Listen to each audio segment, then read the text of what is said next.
We did that. I haven't heard since. We have no comment. So, and we also figured out how to pick their locks. So there's been really high-tech decoders and pick systems developed for Medico. All of them are very high-tech, very difficult, take a lot of training. Ours, the way we do it, can take 1 minute. 1 minute. Now, that's not all their locks. It's just virtually all their locks. Okay, so I'm sure they're going to be real sick of that term virtual by the time this is over. So here's the example of picking. This is real. This has not been edited. We took the slice out. Oh, you did pick the slice, This was right? also sent to Medico.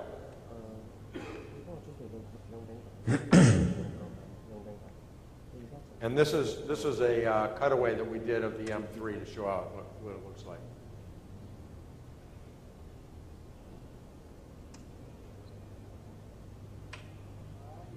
This is real world. This is the bad guys entering your bank or your government facility. Right, right.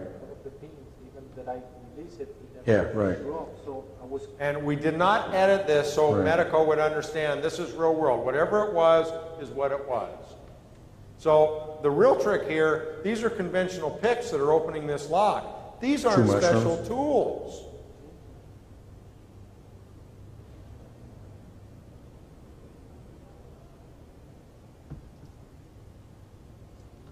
As you can see, it's just a standard curve pick. This is impossible. This is unheard of for this kind of lock. Now, that It's took a little open. longer than I would expect a Medico to take to open, but you got it. Okay, and show the key that opens this lock normally. Okay, so we can see we have a normal open, We're going to do it again even M3. faster. Now, and it shouldn't really matter once you release the torque, once that code is set and we haven't disturbed it. So what we're doing is we're locking the pins in position by applying torque.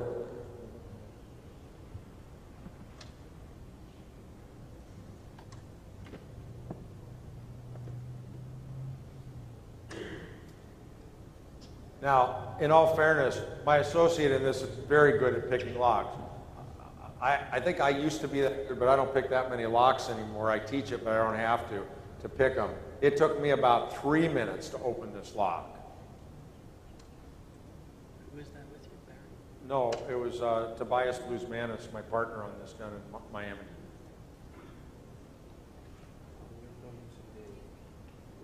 Now, Right. this may look simple. And you're sure you've set It's the... not really that simple. Okay, that's not too It's bad open. as far as opening a UL 437 lock. And put the key right in front of it again, okay? This is the best we have in America. That's a little scary, isn't it? Hardware bypass. This is the last demo we're going to show you. And again, I'd be glad to talk to you folks after our PowerPoint presentations to show you how this worked. So the icing on the cake, the deadbolt. You got to remember when you're designing locks that the key never unlocks the lock. Now that may not seem logical, but that's the truth. So this deadbolt design has been around for 20 years. We figured out how to bypass, as I said, in 30 seconds with a $2 screwdriver. Here's one of their deadbolts, as I showed you, and here's the screwdriver. Now, in all fairness, we've omitted about 30 seconds of video because I don't need to cause a problem worldwide before they fix this. I want to alert everybody that if you're using these locks, you need to talk to your locksmith or security consultant because they're not secure. They bypass all the internal mechanisms that prevent them or virtually prevent them from being picked, from being bumped, from being bypassed. You have to understand this is a mechanical bypass. This is a $2 screwdriver from the hardware store. This is a 5-pin Medico M3. To show this lock is working correctly. This is You can see that the deadbolt retracts and extends. with ease. We can lock it, we can unlock it. That's a That's the end screwdriver. of the story.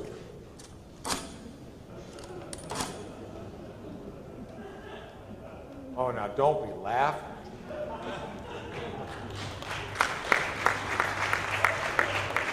Yeah, let's hear a hand for Mr. Medico. So, liability, defective or deficient products, negligent design, misrepresentations in packaging. The manufacturers are supposed to be experts. There are certain federal statutes involved and there's case law involved. So what do we need to solve this problem? We need real-world testing. We need laboratories that are looking for these problems, and frankly, that's been my mission, to push the standards organizations to educate them. They need to change their standards, and the manufacturers need to start bringing certain people into the loop that can help them find their own problems. My email address is mwtobias@security.org. My website is security.org. My blog is in.security.org, how apropos.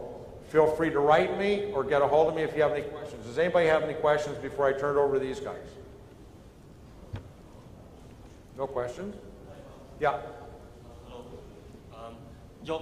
You said that you're background from a lawyer. So what is the legal recourse for customers when they have they buy lots that has all these problems? What is their actually legal recourse in this case? What's their legal rights? No, legal recourse. I mean, it's like I'm a customer. I found out that the medical lots all have these problems. Like the last slide that you showed, that the little screwdriver like this. What can a customer like me do when I find out that if the manufacturer misrepresent, Well, that's a really good question that Medico and all these other manufacturers are going to have to wrestle with. That's a really good question, because my view is if you bought one of these cylinders, for example, they need to fix it or replace it. Now, I don't know what the time frame is, and there may be millions of these out there. I don't know the number. I know they're very, very popular.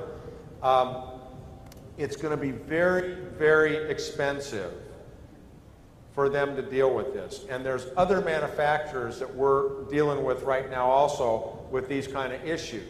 It's going to be very expensive, and at the end of the day, it's not going to be a good deal.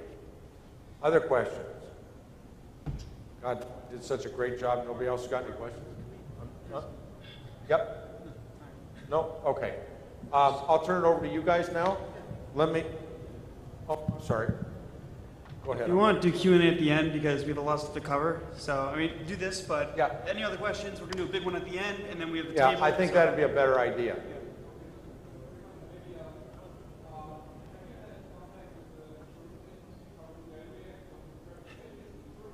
No, I haven't yet. Frankly, I'm surprised they haven't contacted me. There's too many of them. Let me just tell you a 2-second story. I dealt with Munich Reinsurance years ago. They're like Lloyd's of London. They're out of Munich. They're one of the largest reinsurance companies in the world. I posed this issue to them. Why don't you guys do your own standards? Why don't you write your own requirements? You know what their answer was? We need the burglaries. We need the high-profile cases in order to sell insurance policies to get more premiums. If there's no risk, nobody will buy insurance. Yeah, it's great. All right, let me turn it over to these guys. Which is the best question? We'll probably know that at the end. I think we'll know that at the end. We'll wait. Let me take 2 minutes. We'll boot up you guys' PowerPoint. Okay. It's actually the HTML. Oh, it's the HTML one. Okay. Very, very high tech. Okay, so we want to go to... Oh, nice email.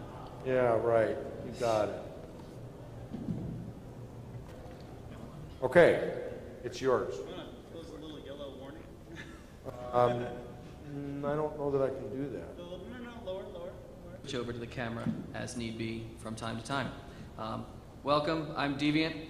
I'm really happy to be here with the rest of the guys. We have so much fun talking about this. I can't thank you enough for the invite. How many of you were over talking to us earlier today at the Village? How many people had fun over at the Village? Thank you. Thank you for coming out. Marc did a wonderful summary of some of the high-end security locks that are out there and the ways that they are vulnerable.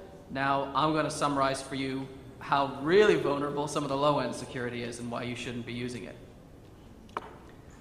Very briefly, for anyone who doesn't yet know, let's talk about how keys open locks. Did we click that? There we go. We're going to have that the whole time? Great. Okay. How keys open locks and how lock pickers open locks. What's actually going on inside of the lock when someone's picking. Are we all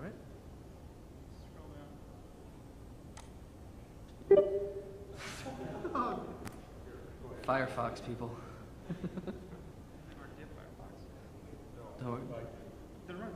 Can we run that in Firefox?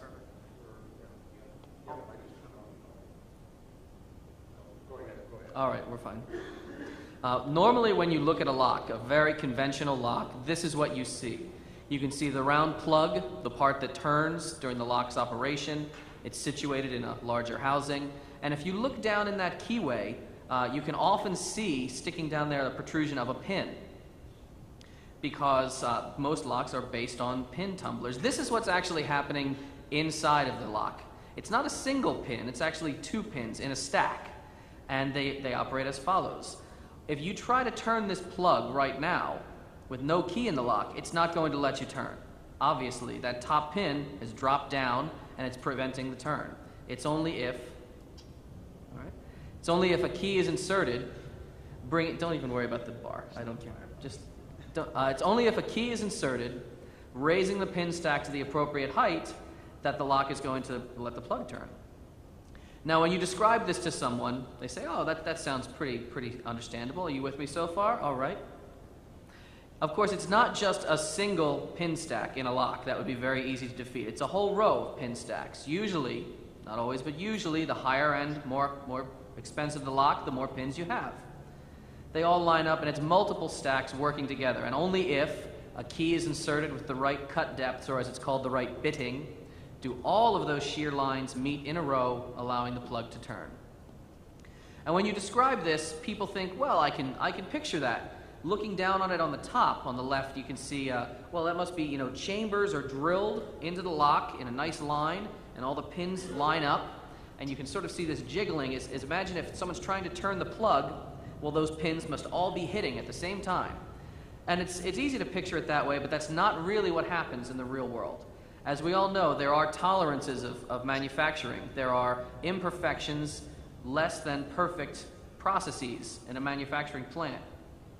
In reality, the pin chambers are hardly ever in perfect or even near perfect alignment. The cheaper a lock is, the more misaligned those chambers are. This is a slight exaggeration for our edification here, but some of them are almost this bad. And as you can see on the right in our animation, it's really only 1 pin stack that's ever actually binding because of that misalignment. It varies from lock to lock how the misalignment occurs, but you're never really getting the whole row of pins protecting you. This is what makes picking possible. You can do what is called setting pins. Here we have a lock.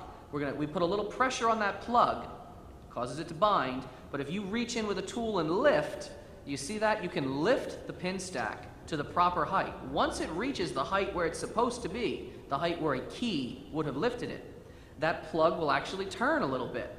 It'll even hang up on a lip. It'll hang up on the plug lip, that top pin.